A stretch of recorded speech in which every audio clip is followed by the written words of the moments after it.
Kumar Satta. I am from India Associate Omna Vihar. I am here to present my PPT. My topic है hello how the world changed after World War II.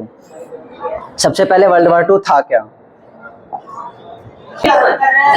Introduction. सबसे पहले world war था क्या? World war 2 एक global conflict था जो कि 1939 से लेकर 1945 तक चला। इसके अंदर मोर देन 50 नेशंस के बीच में लड़ाई हुई थी।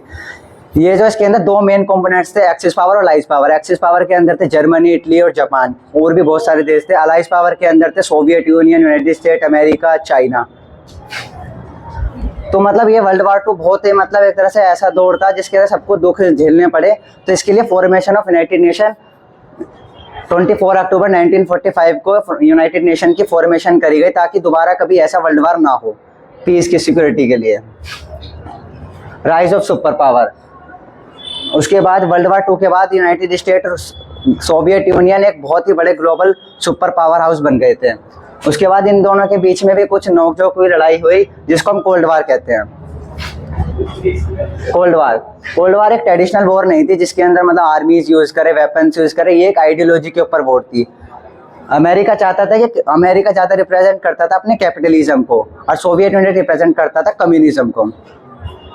तो इसी के बीच ये सब इन्फ्लुएंस करना चाहते थे ऑल ओवर वर्ल्ड में, तो इसके ऊपर लड़ाई थी।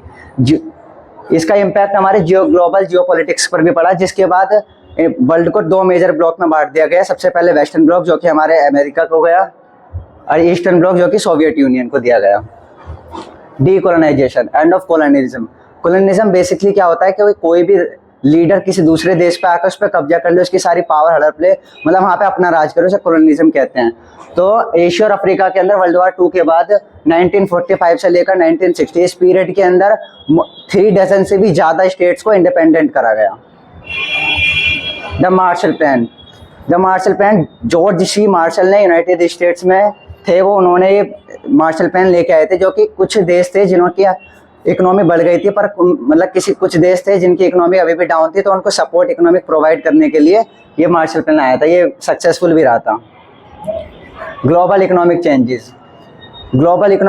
यूनाइटेड स्टेट और सोवियत यूनियन एक बहुत ही बड़े इकोनॉमिक पावर हाउस बन गए थे, और कुछ देश थे जापान और यूरोपीय अपने इकोनॉमी दोबारा रीबिल्ड कर रहे थे। तो इस दौरान एस्टेब्लिशमेंट हुई थी हमारी ब्रेटन वुड इंस्टीट्यूशन की, जिसके अंदर IMF, वर्ल्ड बैंक भी आता है, स्टेबिलिटी एंड डिसेबिलिटी डेवलपमेंट को प्रमोट करने के लिए।